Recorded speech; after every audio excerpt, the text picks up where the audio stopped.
A warm welcome from CENTA to each one of you. CENTA, Center for Teaching Accreditation, aims to make teaching aspirational. Today and for the next 3 Mondays, CENTA and our learning partners TIS, Tata Institute of Social Science, with the initiative SIMHA, School Initiative for Mental Health Advocacy, welcome you to a series of 4 webinars on supporting adolescent well-being and development. The objective of the series is to build capacity amongst teachers to address unique challenges that arise during adolescence. Today's webinar, Nurturing Bodies and Minds, Supporting Physical Development in Adolescence, will be conducted by Ms. Kavya Rajgopal and Ms. Ketiki Vengsarkar. But before I introduce them, a request to all you participants. If you could type in your names and your institute names, and please do type in any questions as the session goes through. For our facilitators will be addressing those questions. We will be noting down those questions, and our facilitators will be addressing questions at the end of the session. We will be sharing the feedback form towards the end of the session. So big warm welcome to all of you, and I'm very happy that we have all of you here today. So now I'm going to take a little time to introduce our two facilitators from Tata Institute of Social Science. So we have Kavya Rajgopal here. Kavya Rajgopal is a program officer at SIMHA. She is an educational psychologist who graduated from Christ University, Bangalore. Her commitment to advocate for mental health friendly schools and build capacity in stakeholders to nurture theirs and others' well being stemmed from her experience as a Teach for India Fellow and a Research and Training Associate. She has worked in schools and NGOs as a teacher, teacher trainer, researcher, curriculum and resource designer, and a school counselor. In her spare time, Kavya enjoys playing basketball and badminton, painting, dancing, learning languages, and taking part in adventure sports. That sounds very impressive, Kavya, and we are looking forward to, listening to you, what you have to say and what you have to share uh, on the topic today. Thank And you. now Thank you let so me much. introduce. Now let me introduce Ketiki. Ketki Vengsarkar is a counseling psychologist who has completed her master's in lifespan counseling from St. Xavier's College, Mumbai. She is passionate about building capacities to prevent mental health concerns and improve well being. She has worked as a counselor to provide individual therapy for concerns such as anxiety, depression, OCD, eating disorders across age groups. She has also conducted workshops and trainings for teachers, students, parents, police officials, and NGO staff. And in her free time, Ketki enjoys practicing yoga, swimming, and cooking up a storm in the kitchen. So that really sounds good. I mean, maybe there should be another one for one of those. So now I would like to hand over the session to Kavya and Ketiki as they take us through nurturing bodies and minds, supporting physical development in adolescence. Thank you. Thank you so much, Alokparna ma'am, for that warm welcome. And I'm just looking at the chat here and I'm seeing members from all over the world joining in. I saw some individuals from Bangladesh, Cambodia, and especially all over India as well. So I'm really happy to see so many committed educators joining in. And I hope the Monday blues aren't kind of bringing you down and that this 1 hour that we have together is enjoyable and fulfilling for all of you. I do have a slight bit of a cold, so I will be sniffling here and there a little bit. So apologies for that in advance. Right? So, Kavya, we're good to go. We'll just jump in. Yeah.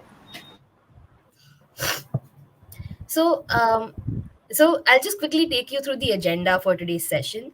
Um, Over the 4 lectures, over the 4 webinar series that we have, we will be tackling changes in the body, changes in the mind, changes in relationships, emotions, identity for adolescents, right? And today we will be diving specifically into physical health. So, initially, we'll spend some time understanding adolescent development and mental health concerns that adolescents face, moving ahead to what physical development really looks like in this age, and then what are some challenges that come with it, right? What are some problems, what are some issues that adolescents are facing due to this physical development.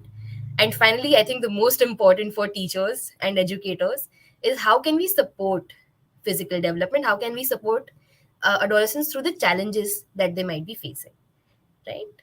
So, this is the agenda for the day. So, I'm going to just ask a very quick question, and I would like to see some responses in the chat.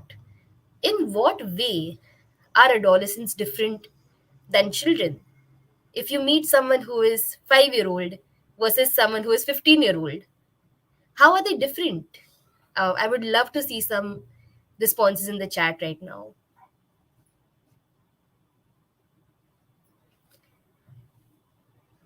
Is it the height? Is it the weight? Is it just the appearance that is different? Or are there some other? Okay, I see some responses starting to come in. They hesitate. Puberty, right? Definitely people are on the right track here, right? They feel that they can take decisions, but they are confused, right? They're in such an awkward phase, they're in such a middle place that yes, they're becoming more independent, they want to do more things by themselves, but at the same time they don't have all the skills, they don't have all the resources to make these decisions. Mentality, puberty, yes. Emotionally, physically, mentally, oh my god, we're covering all the spectrums here. Thinking changes, yes, very, very good point. And that's something that we will be tackling in another session, cognitive development in adolescence. Oh, a very important point coming from Roshni, 1478, is that they become socially conscious, right? So they're suddenly very aware of themselves. They're comparing themselves with other people. They're comparing themselves with their peers, with people in media. Yeah, become more independent, mood swings, they always feel insecure. So it's wonderful to see that we are already very, very aware of these changes coming in. And I'll tell you what, when I was an adolescent, my mother would say, oh, you have grown horns now, because you're talking back, you are more snappier than usual. You're spending so much time in front of the mirror, right? So I remember even my mom noticing how different I was when I was an adolescent. So I'm good. I think let's go ahead and let's just categorize these different responses that we're seeing in the chat, right? So adolescence is that middle period where you're no longer a child, but you're not yet completely an adult, and you can just see the amount of areas that this development is impacting. So it's impacting your body, it's impacting your body through puberty, through hormonal changes. And this is the bulk of the lecture that we will be covering today. Relationships change, friends become so much more important, your peers, their opinions, the trends of the here and now become so much more important for adolescents. Family time cuts back. You don't want to be seen with your parents, they're not as cool anymore. Your thinking becomes more abstract, right? So this is where more complicated thinking, more opinions, more judgments come in. Even things like, okay, what do I believe in, what are my values, what is my faith in, right? So all of this thinking comes in, and then that ties in with the self. How do you think about yourself? You start pondering the question, who am I, what do I like, what do I don't like, who do I want to become, because this is also a place where you're going to be making these career decisions, these lifelong education decisions as well. So there's a lot of exploring of the identity going on as well, right? And that takes us to how, because of all of these changes, this age group can also be very vulnerable, right? So actually, a review done by the World Health Organization in 2021 found that 1 in 7 10 to 19-year-olds experiences a mental health concern. 1 in 7. And why is that, right? So Kavya, if you go ahead, you realize that the different stressors that they are facing, uh, all of those stressors associated with these changes, right, from physical changes to the stresses of having to make career decisions to parental pressure being put on them. Even something like like right now, the pandemic a few years ago put some extra stress on adolescents being a vulnerable group as well. So 3 to 5 percent of adolescents experience anxiety, they experience extreme worry, they experience uncontrollable fear. 1 to 3% experience depression, and this consists of feelings of hopelessness, feelings of guilt, feelings of worthlessness, just extreme fatigue, tiredness. And this is again tied into suicide being the fourth leading cause of death in this age group, right? It's the fourth leading cause of death for adolescents, and again ties in with all of these stressors and changes that they are facing. And contributing to this is also risk taking behavior, right? So why are adolescents engaging in risky behavior? Part of it is developmental, because the prefrontal cortex, where the decision making, the impulsivity is tied in, is not as developed yet, right? In this age, there's more need for thrill seeking, there's more need for energy, adventure. At the same time, there's a lack of healthy coping, right? If I am facing a problem, if I'm dealing with these tough emotions, I don't know how to deal with them yet. I don't know what behavior can make me feel better. And instead, the coping becomes the risk taking behavior, right? So this is really the background with which we have kind of set this for series, so that we understand a little bit more about how development contributes into mental health and mental well-being, and how can we then support this vulnerable group as we go ahead. I think this is where I hand off to Kavya to kind of come in and dive into the physical changes. Thank you so much, Katie, and good evening to all of you. Okay, so Katie gave us a good context about adolescence as a period, and one of the changes that we did notice, all of you have mentioned in the chat, are physical changes in adolescence, and in fact, this is one of the quickest change that adolescents themselves see, and thus we thought let's start this webinar series with physical changes in adolescence. I understand that a lot of us might know most of these changes, might all of us have experienced these changes, but this was we needed to set the context to understand what strategies might make sense in the classroom, what might help our adolescents, and that's why we're going to go a little bit into the background and understand physical changes in depth. Okay, so we're going to speak about physical changes under three subsections. One is the body structure. So changes, what are some changes that happen in the body structure? How does that impact adolescent mental health? We're also going to talk a little about neurodevelopment, that is the development of the brain, structural changes in the brain, and also secondary sexual characteristics. Somebody already mentioned in the chat that this is something that's different than a 5-year-old, right? There are changes in their sexual and secondary sexual characteristics and how that leads to attraction. So that's something we will be speaking about as well. All right, let's get into each. So, body structure, right? We know adolescents, there is a change in height, there's a change in weight. Also, just to keep in mind, across each of these buckets, growth and development is affected by genetics, yes, but also by environment conditions such as nutrition, living conditions, geographical conditions. So I'd encourage all of you to keep that also in mind, that while we speak about physical changes, it's not only because of genetics. So when we also explain this to adolescents, but also let them know it's the factors around them that impact how these genetics come to play. So yes, we were at height and weight. Some might be losing weight, some might be gaining weight, some might, and it's similar for height. And so the body size might change drastically. The period in which the growth is the fastest in adolescence, right? Adolescence is, some say 13 to 18, some say 10 to 19.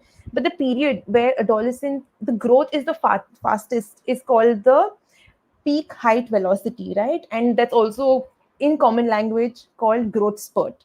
And so this growth spurt is first higher in girls and then in boys. It's just physiologically different that way. And so there might be a lot of differences in height just between genders and even among them.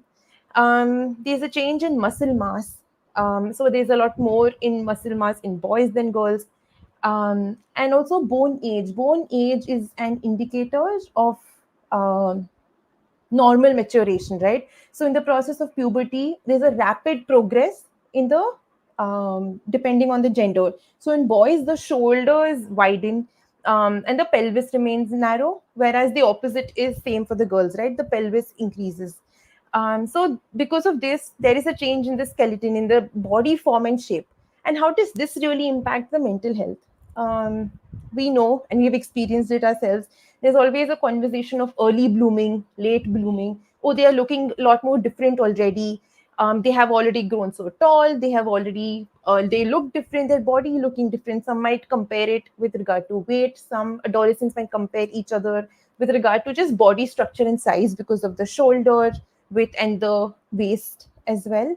So there might be a lot of conversations on early blooming, late blooming, and this can lead to an impact on the self-esteem of an adolescent, how they feel about themselves, the sense of identity, right? Who was I maybe a year or two from now, and who I am now, and who do I? Is it aligned with how I want to look, right? How do I not just want to look to myself, but also be perceived for somebody else? So because of these differences, they might be, and also some sort of bullying because of the comparison that comes. That okay, you still, we commonly call each other chotu. All of that, that's teasing is at one level where we don't intend to cause harm, but in adolescence this can turn into bullying when there is an intention to harm another person, when there's some sort of power difference, and so that can be harmful to them. Okay, so that's about body structure. Let's move into the next, which is neurodevelopment. So neurodevelopment is nothing but brain development, right? And the structural changes specific to the phase in adolescence is what we're going to focus in right now. We often say, and some of you have already mentioned, that there's a lot more thinking, right, in um, adolescents. They're able to think more abstractly. They're able to reason a little more towards late adolescence. They're able to take more informed decisions.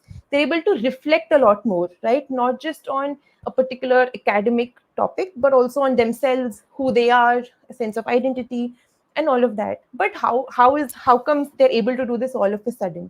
That's because their prefrontal cortex, right, the front part, this is being developed. So a lot of higher order thinking happens, right? Such as behavior control towards late adolescence, but the development starts a lot more now. They're able to plan, and so our the tasks that we give students are also involves a lot more planning, organization, because they're able to perform those tasks right now. They're able to assess the risk of a decision towards the late adolescence. They're able to think more abstractly and greater in depth. But how is this happening, right? This is because also at this stage in the prefrontal cortex, especially, a lot of information is being connected, right, since childhood till now. And the most important connections are being kept in adolescence. So a lot of the excess information that the adolescent's brain might not be using is discarded. And so eventually, it's called synaptic pruning, right? There are neurons, and when these connections are made, all the excess ones are removed, and the most important connections, memories, are retained. So eventually, more than 40% of all these connections, synapses, are eliminated, largely in the prefrontal lobe in this section. And because of this, they're able to process information better because they're keeping the most relevant information with themselves, and which is why they're able to perform these higher order tasks as well. Something else that happens in this stage is a lot of chemicals are released. Now, we often say that why are adolescents, taking so many risks all of a sudden? Why are they engaging in risky behaviors when they know there's a consequence? Sometimes out of frustration as well. We might say that, are you not thinking? Don't you know this is harming your body? Why are you engaging in substances? Or why do you want to engage in this thrill? Maybe you're riding fast on a bike, or just in behaviors that give them a lot of pleasure. That's because there's a chemical, a neurotransmitter called dopamine, which is released. It's as simple as that. It's released a lot in the part of the brain that regulates their emotion, and it's also increased over here where the reasoning is supposed to happen. So therefore, they're not able to reason because that reward system is working for them. They're getting the thrill because of the chemical. So often, out of frustration, and fairly for us, right, we're trying to support them. They might not be able to understand why they're taking the risk, but that's because of the chemical that's being released. um, yeah, and usually the area of the brain that releases this chemical, this neurotransmitter, and also the brain area which regulates emotions, that is developing a lot faster than this area which controls logic and reasoning. So therefore, they are a lot more emotional than a lot more logical. That's because of the brain area that are developing at different um, stages, right? So therefore, this the reasoning comes towards late adolescence. This develops equally as much as the emotion part towards late adolescence, but until then, it's a little difficult for them to rationalize, for them to reason. Okay, so that's neurodevelopment. And the last part of this section is secondary sexual characteristics. Often, out of concern for our adolescents, we do tell them, we understand that suddenly we see them engaging in their instincts, right? Their sexual instincts, their drive. Suddenly, they're very curious, not just about the other person they might be interested in sexually, but also in their own body. And that's because this stage is largely, there's a lot of sexual maturation that happens in stage, and we are very well aware of that. So I'd also request you to keep in mind that this is just the physiology we're talking about, and not gender orientation. So at birth, people are assigned as female or at male depending on the sex hormone, right? But in puberty, there's the brain releases a hormone called gonadotropin releasing hormone. Okay, and this hormone is responsible for releasing the sex hormone, a lot of sexual maturation. So a lot of the curiosity that comes, a lot of sexual exploration that comes, is because of the sudden release of the hormone. Often even the adolescents don't know why are they so curious. It's as new to them as it's new for us, watching them explore and have this curiosity. So it's because of the release of hormones that sometimes is within their control, out of their control, but all of this is happening, in the brain because of hormones. And this because of this hormone, there's also growth spurt in the development of the secondary sexual characteristics. So for example, it can be a male's voice, it can be a lot of facial hair growth or hair growth in the body. Females get their first periods. So this is why this stage is unique, because of certain hormones that are released. And because also at the stage comes a lot of confusion, frustration. There's also a lot of curiosity, but there's also a lot of shame. So once they're curious, they tend to explore, and then there comes the shame, that I look different, I'm curious about different things. Is it good, is it bad? They might have learned these tags of what is right, what is wrong. And so that, and their exploration of each of these tags might get them a lot of shame. They might be also turning to blame, right? For example, their curiosity might be because somebody else is curious. So they might not really understand that their body, their mind is also going through some change, and not just another person's body or mind. Or they might feel that they are the only ones going through these changes, and suddenly they have body parts that look different, that smell different, right? And so this again is a very new exploration stage for them. So yeah, Ketki, would you? Yes, I'll hand it Yes, over thank to you you. so much, Kavya, so for taking us through these changes. And now, with all of these changes that adolescents are experiencing, of course, there are going to be some challenges, some concerns that are associated with these changes. So let's just go ahead. The first main challenge is body image concerns, right? Um, and I want to just do a quick check in. If you have, has everyone here felt somewhat self-conscious about their experience? It could be the height, it could be the weight, it could be just, maybe my hair isn't sitting right today, right? If you've experienced something like this, even a tiny bit, just say yes in the chat, or just give a thumbs up in the chat. Kavya, have you experienced some discomfort related to your experience, appearance? Definitely, it started a lot in Definitely. adolescence and still Right, continues to right, a and bit. that's perfectly normal, right? It's perfectly normal. Yes, I can see some people replying in the chat that yes, they have experienced some discomfort with their experience. Somewhere we end up comparing with, our friend, with our neighbor, with our someone else that we know, right?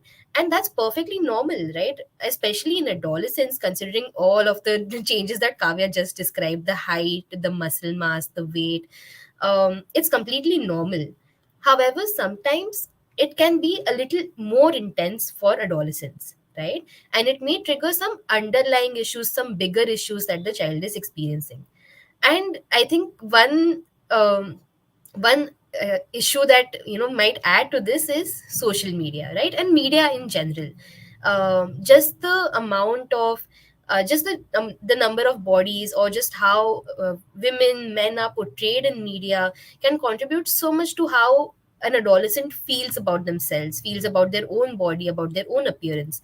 And this might kind of pressurize them to try and achieve an idealized and maybe even unrealistic appearance, right? And so this might trigger something like an eating disorder, so not eating enough, or ending up in a binge cycle, over exercising, right? That too can be a concern, feeling like, okay, I need to exercise so much because I ate a cup of ice cream yesterday. um, Even developing an obsession for what kind of food to eat. Okay, only this kind of food is healthy, and I can only eat salads, I can only eat fiber, I can't eat any carbs, I can't eat any sugar. So body image concerns can then kind of spiral into all of these other body image concerns as well. And that's why it's very important for us as educators to kind of be aware. Okay, are my students eating their tiffin? Are they just distributing it and not eating it at all? Are they am I noticing any shifts in their weight, like sudden weight gain, sudden weight loss? Um, so just be aware that this can be a sensitive issue for a lot of adolescents. um, Likewise, I think Kavya very correctly said that there's a lot of mood fluctuation, and a lot of mood mixed feelings as well that can come in, right? So the shame, the guilt, the confusion, the worry, and more than the fluctuation, the inability to cope and to control and to express this emotion as well as they can as adults, right? So they're experiencing all of these strong emotions, but they don't know what to do with them. Should I'm feeling hurt because my friend didn't invite me to their birthday, but I can't tell her this. I have to keep this emotion to myself, or I can't express what I'm feeling appropriately. So all of these emotions can be really strong and confusing for adolescents as well. There can also be fragile or sensitive self-worth, right? So this worth can be dependent on, what do others say about me, what do my teachers think about me, what do my peers think about me, and not having a strong sense of worth for themselves. This can especially be exacerbated if their development is following a typical pattern, right? So for example, um, if I am a woman, and if all of my adolescent, my peers have already started developing breasts, but I haven't, that could be an insecurity for me, right? Or if I am someone who identifies as male, and all of the other males in my class are suddenly spurting in height, and I'm still short, that can be an issue of insecurity for um, these adolescents, and that can lead to further negative self evaluations and a lower sense of self esteem as well, right? Yeah. Let's go ahead, Kavya. Yes, a lack of emotional intelligence is something that someone has shared, that it could be a challenge to most youth. The good thing is that emotional intelligence is a skill that can be taught, right? So there is scope for us to work with adolescents and teach them really good skills with regards to emotions as well.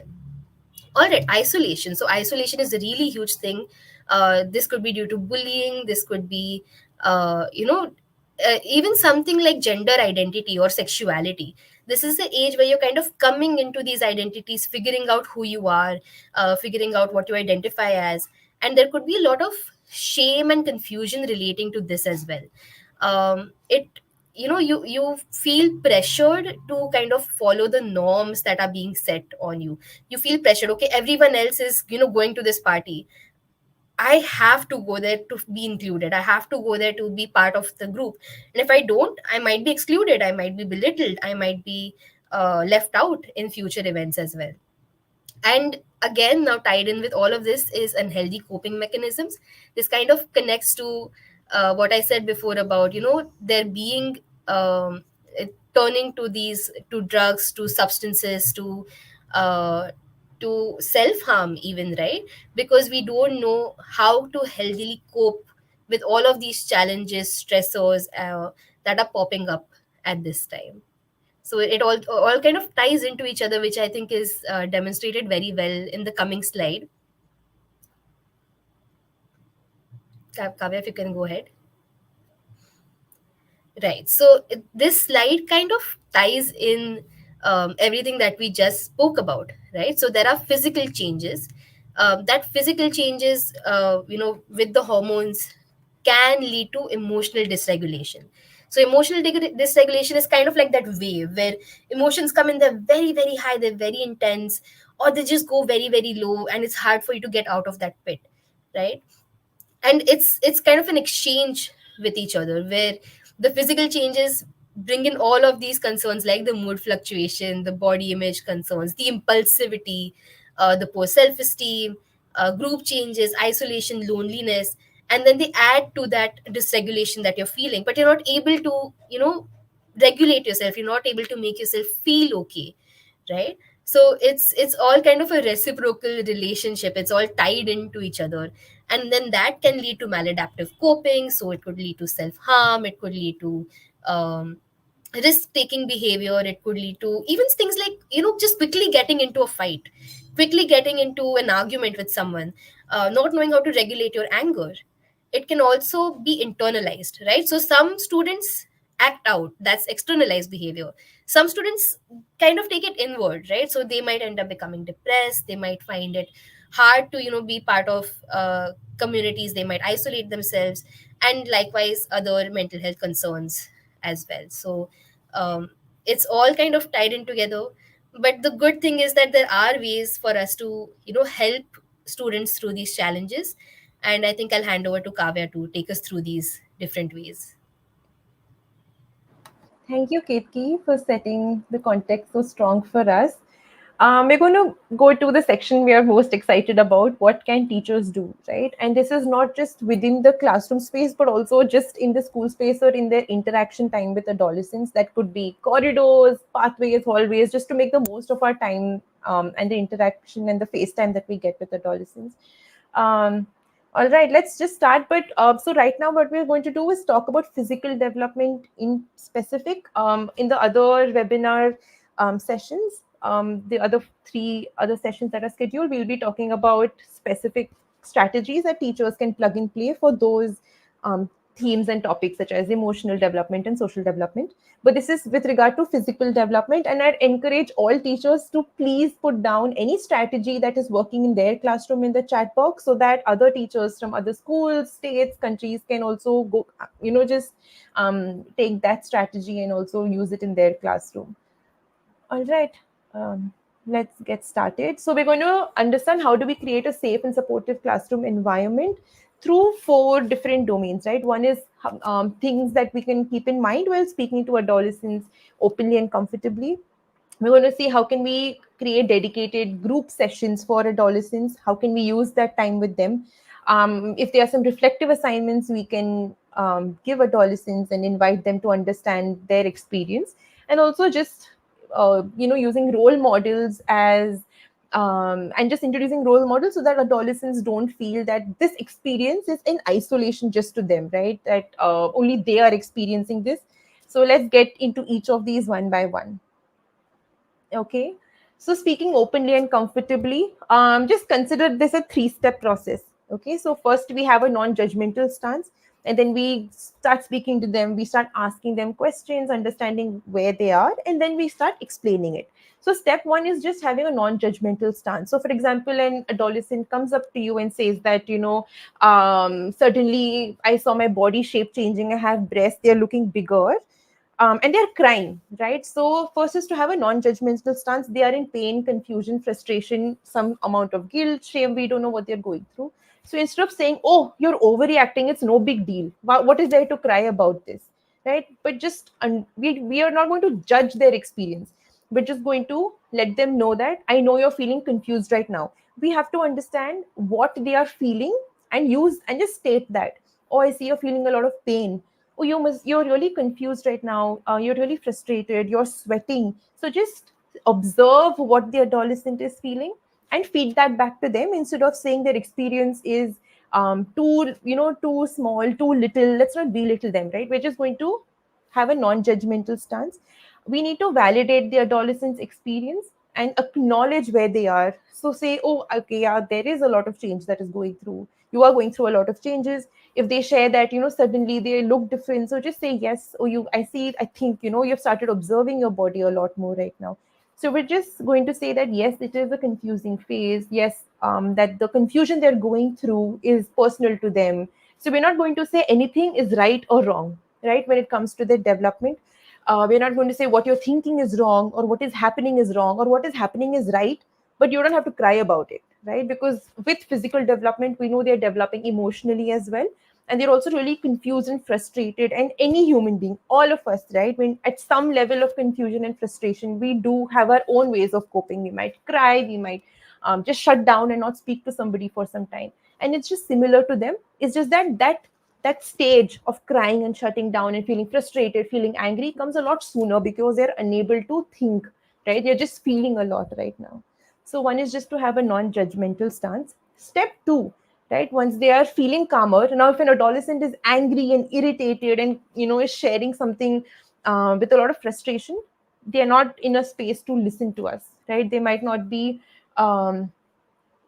not be in a place to understand or even speak. So first we want them to calm down. We calm them down.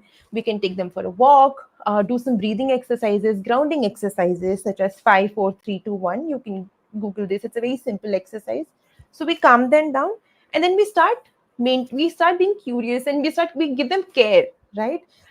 So maintaining care and curiosity throughout is very important. So we need to be curious about, instead of assuming that where did they get the information, if the information is right, wrong, we just need to understand what do they already know and just add information to that, right? Sometimes when adolescents come with some question and we give a lot of information, they might not be ready for it. They might get a lot more overwhelmed. So just start by asking, what do you know? So then they might share what little information they know, and then say, are you curious about the topic they're speaking about, or would you want to know more about it? Because in that moment, maybe they are shy, so they might not share that they want to know more. But once they know that you are a safe space to them, they might come back and say, actually, you asked me if I want to know more about facial hair, and yes, I would like to know why do I have facial hair all of a sudden. So understanding what do they know and what do they want to know, and obviously we're letting them choose the time when they can come back and ask that question to us. So often adolescents might come and share information that might be right, that also might be incorrect. But instead of jumping and saying, oh, that's wrong, whoever told you this, why do you think it's believe, and you believe that person also, it might come out very naturally for us to say that. But it's important to just pause and say, where did you get that information from, to understand which is the source the adolescent is using to get this information, so that we can encourage their curiosity. They are being curious, which is good, but just redirect them to the correct source. So if we know a particular source, it could be a person, it could be a website, it could be a book, whatever that source is, we could either say, yes, this is the correct source, continue, speaking to this person who is helping you out, or reading a book that is working for them. So just, or give another source, right, which has the right information. So understanding where did they get the information. And it's also important to just step back and ask them, what do you think about it? Now you read about this, you heard about this, what do their friend might have said something, that they got their periods, or suddenly they're feeling attracted to somebody, and this adolescent might not be. So suddenly they might notice that difference, and just asking them, what do you think about this, how are you feeling about this, and inviting them to share their experience right now, their thoughts right now, and how are they feeling about it. And because then they might understand that yes, here we are here to support them and not to judge them.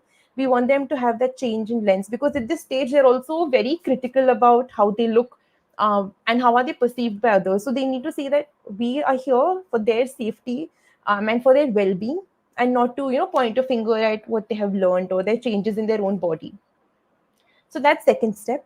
And the third is explaining puberty. So they might have some information, but we are here, as adults and as teachers, especially educators, to fill these gaps of information, right? So it's important that we use factual explanation of these changes, and also provide sources of information, and factual explanations as in use the right terms, right? And instead of using other terms, because so sometimes we might say private parts, but at some point, depending on the age of the adolescents, we might have to use the right terms, the vulva, the vagina, the penis, so that there's no taboo attached to that word. They might not think it's a bad word to use, Or later, if they want to, when they're talking to maybe another trusted adult or maybe a doctor, they might be able to explain what they're experiencing a lot more accurately, without feeling shy. Even though shy, we all do feel shy at some point, but there's no taboo or stigma attached to their own body parts or their own experience. So it's important to use the terms. How we bring these terms to their awareness, and you can take a call as educators, right? Do you want to start with just basic good touch, bad touch, and then why? What is good touch? Means touching which part of your body? What is that part of your body called? What is so? How we bring this to their awareness can be scaffolded, but it's important we use the factual explanation. Second, we also need to explain and reinforce that physical changes happens at different times. So while they might be experiencing some stage of physical development, their peers might have already, developed differently. And so it's important to keep telling them that they are different, and their peer is different, but they're all going. It's their own journey, right? Their own. It's a different experience that they're having, and that might be different from their peers. Often we also say that we need adolescents to feel safe enough to come and ask us these questions and also understand what to do next. So suppose they're feeling pain or they're confused or suddenly they have soiled their clothes because maybe during their periods might have stained their clothes. They might talk about bedwetting. They might talk about anything, right? Wet dreams.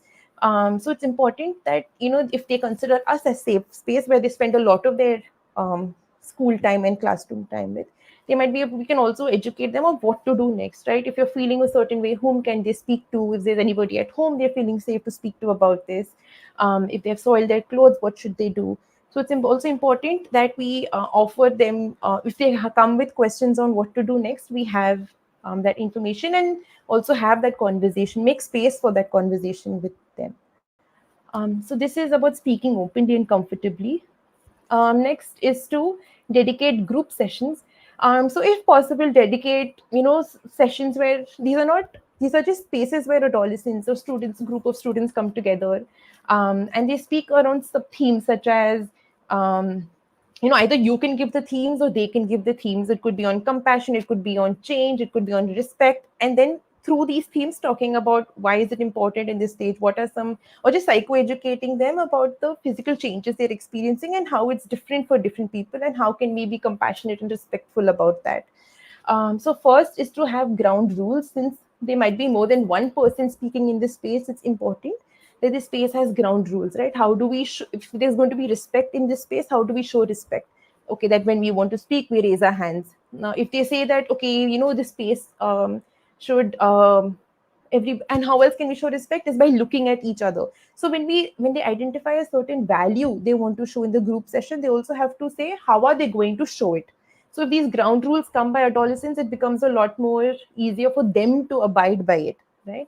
Also, it's important that we can have these group sessions. It could be targeted or integrated lessons where we speak about physical changes. So either we have a particular lesson or a class time just to talk about a particular physical development, or we integrate it. For example, there is a story time and then we talk about, okay, the character in the story, what are they going through, or even if it's another lesson time, then how are we integrating reflective questions during a particular lesson, just for them to be aware that the character they're speaking about, either it could be in a math question, right? In a math problem they might be a person going to a store, so we could just have small reflective questions about the person in the lesson, so that it doesn't seem like if there's no time, then it doesn't have to be a targeted lesson.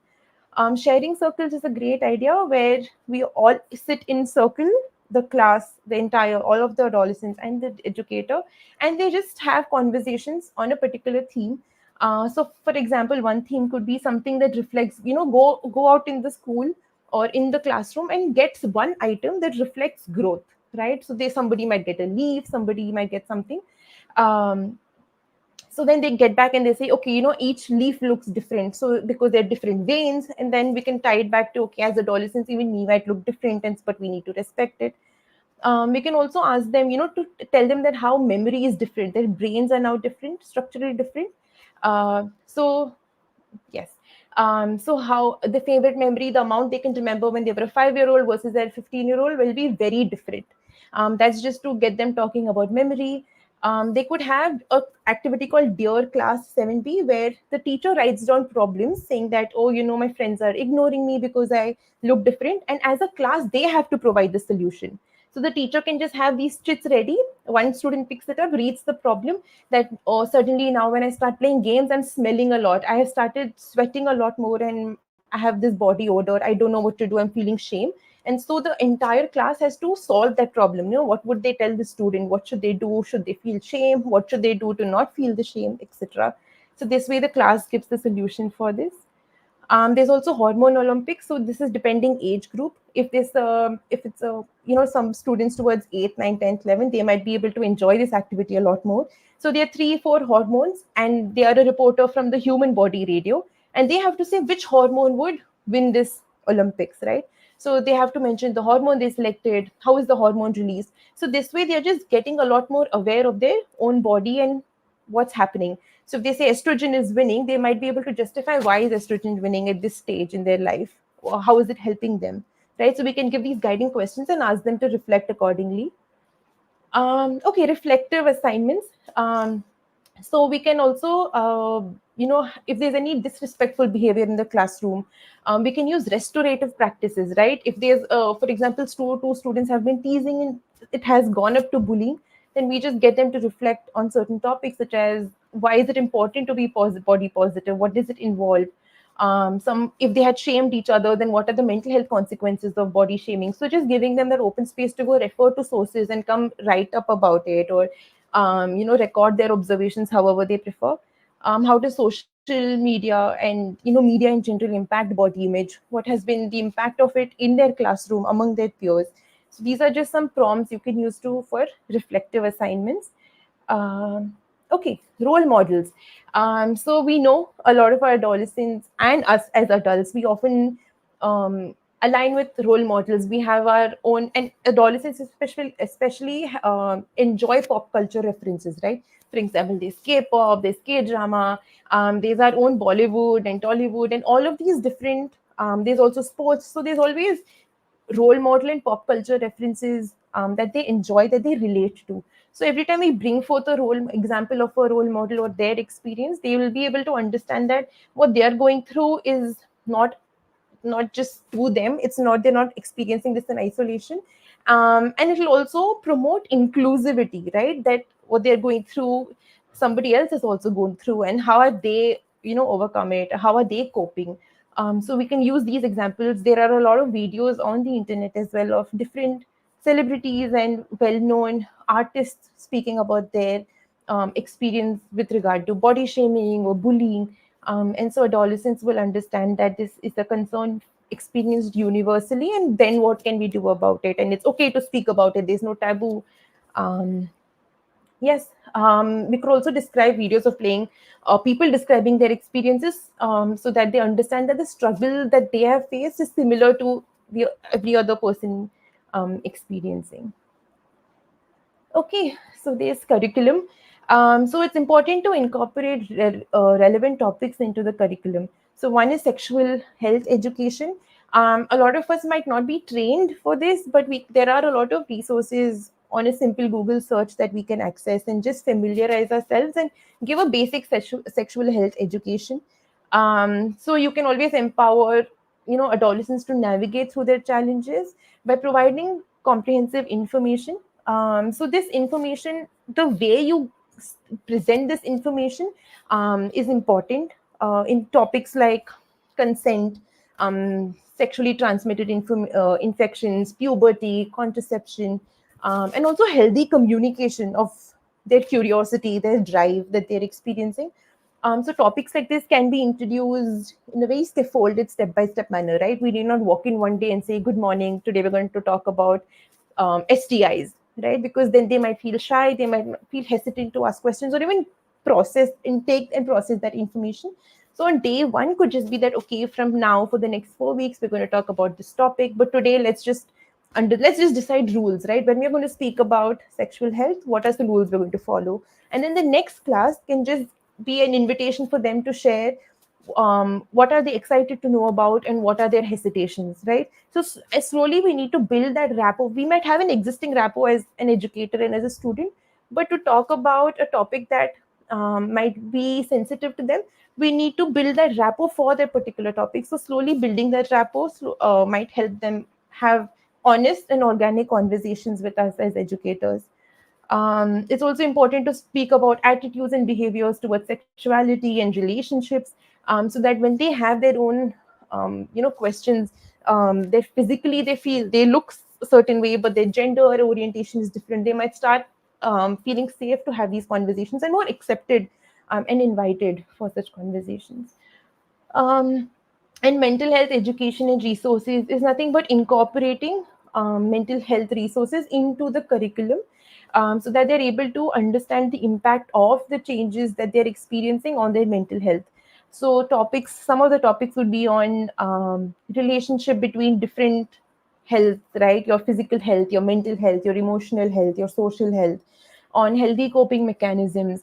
So if they are all going through, they're all at some point in the week have felt frustrated, what are some coping mechanisms, right? So some coping skills. One class can just be on that, right? List down 5 coping skills, and let's practice these coping skills together, so that later when they are feeling frustrated and they don't have anybody around, they're able to calm themselves down. Also, help seeking is something that's important at this age. We need to promote this is when they understand what help seeking is, and they have the ability to also seek help accordingly. So if they do feel some sort of concern, distress, how can they seek help? Whom should they go to? Their first point of contact, second point of contact, making their own help seeking plan, that for certain which concerns, whom are they going to, and if they want statements, such as I am feeling this and I would like you to help me by, so helping, it's just hand holding them, and making sure that they are feel supported throughout. I mean, through this experience, it's just an important reminder that as adults we might feel that urge to solve this stage for them, to fix this stage for them, but there's no fixing. This is an experience we've all gone through, and while in retrospect we might feel that it passes, it might not be so difficult for them. It's their world right now. So our role is just to hold their hand and walk in this experience with them. Um, okay, so this is another example for early adolescence. We spoke a lot of late adolescence. So this is the bodily changes activity. So we can give them different chits, right? Hair begins to grow in underarms, breasts begin to develop, hair grows on the face. And as adolescents, they have to put it in 3 buckets. We can do this individually or in groups or as whole class. As educators, you might be the best person to make that decision for your class. So they have to take a particular chit and put it in that bucket, right? But also to keep in mind that we are only talking about sex assigned at birth, right? Some people might feel differently as they grow up, right? They might feel more feminine, more masculine, but we are telling adolescents this is just to understand that some body changes, just to understand them through the sexes assigned at birth. And then later in late adolescence, we can have a lot more reflective conversation on how some people might have certain body parts but might feel differently. And yes, most important is to provide appropriate resources and referrals. So early intervention is key, right, to support mental health of adolescents. Therefore, as educators, if you notice a student struggle, you can connect them with further sources of support. So you can provide appropriate resources and referrals. So checking with your school team, if there's a particular order of escalating any concern or distress a student is experiencing, referring students to a counselor who might be able to explain their mental health angle better and support them through this challenging phase. And also, there are a lot of community resources such as support groups and a lot of resources online as well. So we can collaborate with the school counselor or the school leader and prepare a list of resources, so that we are offering them a safe space for students to discuss their concerns, and also connect them with people who are experiencing similar concerns, might be better in a better position to address these concerns. Okay, I'm just going to check if yes. Okay, taken 5 more minutes, but that's all for today. Thank you.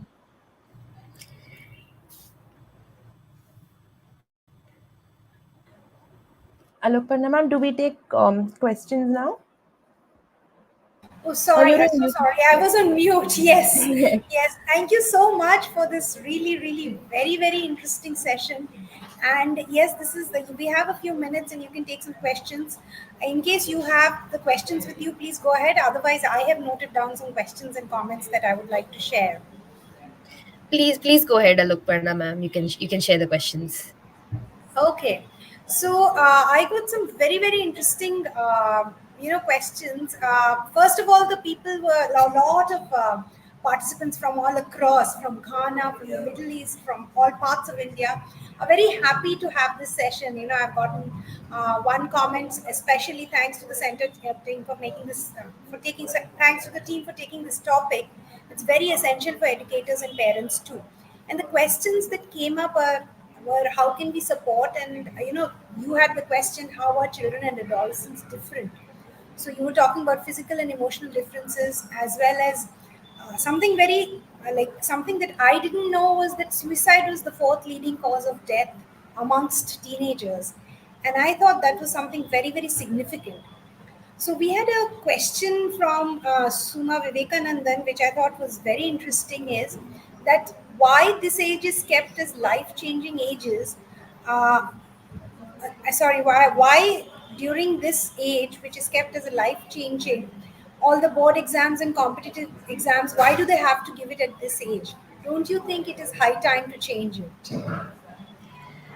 I love that question because I love how it points the problem not in individuals but in the systems that we are working with, right?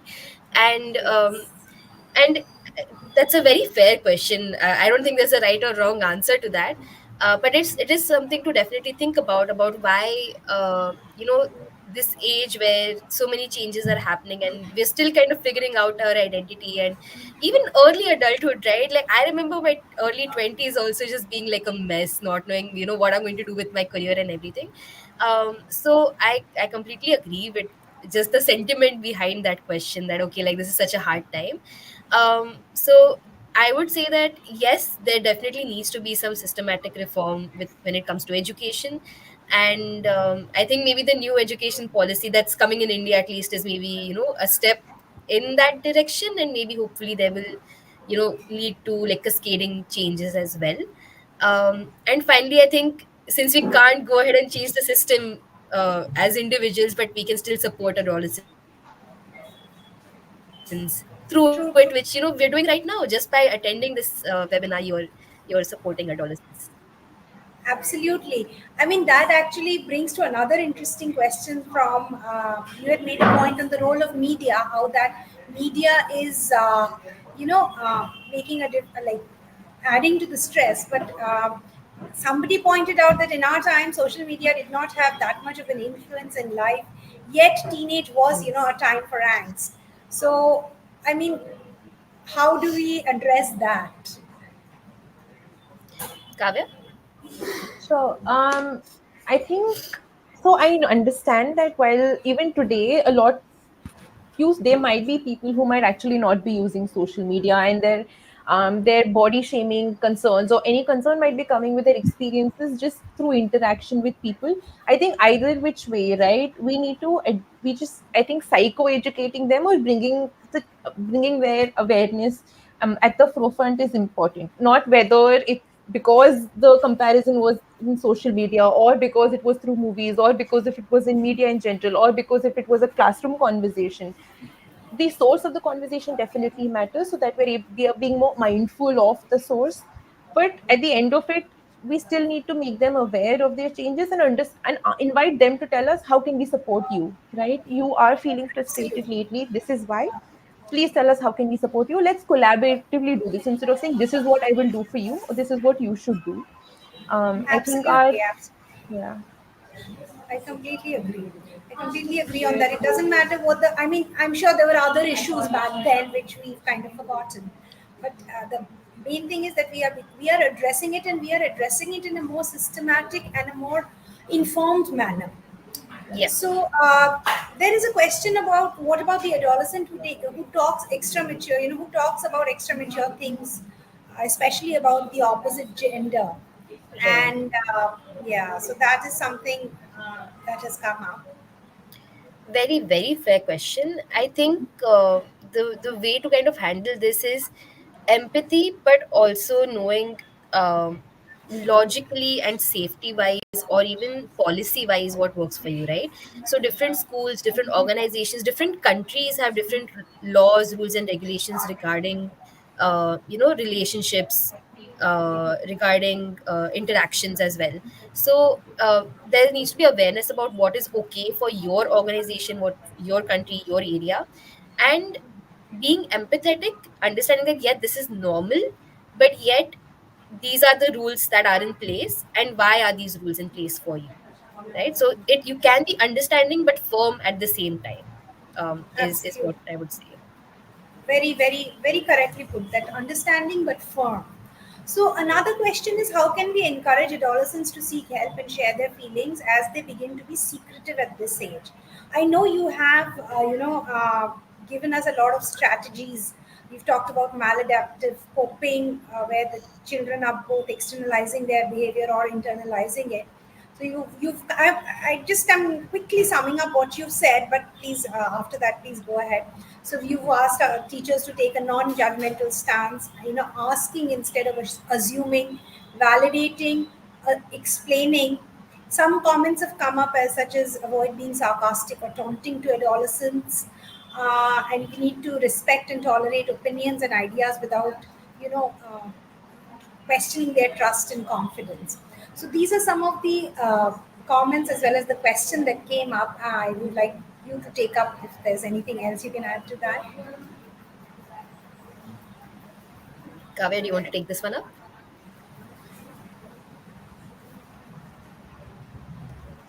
Kavya, you're on mute. You're on mute. Sorry. Yes.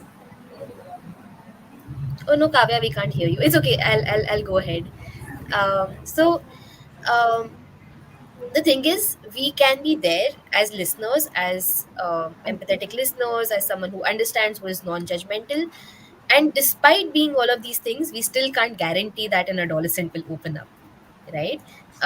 So in that case, we might tell them that hey, I am observing these things about you, I am noticing these things about you, and I understand that maybe you don't want to talk to me, but can I sit with you and identify someone that you can talk with, right? So that might be another teacher, that might be a parent, that might be an aunt, an uncle, an older cousin, an adult, who is maybe a relative. It might be someone that they trust.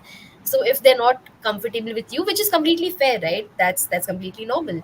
But is there someone else that I can connect you with?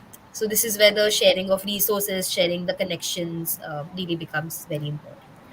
Sorry, Absolutely. my mic wasn't working earlier. But if I may just add to this, sometimes the adolescents might find it difficult verbalizing their secret or their concern or their curiosity. So it's good to also encourage them. Okay, if you prefer writing it down and just leaving, coming and giving me a note, I'll address it the same way. I will write back to you, because they might find it shy saying those words, or with that FaceTime with us being there, they might find it a little. They might be hesitant. So if they want to write it, if they want to draw it, if they want to speak with their buddy or their peer in the classroom, if they want to have a small group session, so the format can also be changed, and they can know that they have multiple ways of speaking to us as educators. Okay, we just have time. I mean, we are already out, but we will take in one last question before we Sure. sum up. And the question is, how can we teach basic daily living skills to special needs students who are teenagers and autistic teenagers? How can we teach them daily living skills in a during their physical development? I can understand this is a huge question and it can lead up to another webinar. But we would like to just address it as briefly as possible, or as if you can suggest Yeah, something. I completely resonated with what you said, that this is like an entire webinar in itself, and I'm not sure, how much one answer can sum that up. But I think, this is somewhere where, it takes a village, that's kind of what's coming to my mind, that it can't be just you, it has to be the family who is involved in kind of reinforcing these behaviors. It has to be a behavioral therapist who is involved, And again, with these things, it's so individualized, right? We can't say, "Ki, okay, this is the solution and this will work with all individuals with special needs." So I can't even give an individualized answer here. That it has to be sitting with the team and figuring out, okay, this is what works for this particular adolescent. That's the only answer that's coming to my mind right now. But Kavya?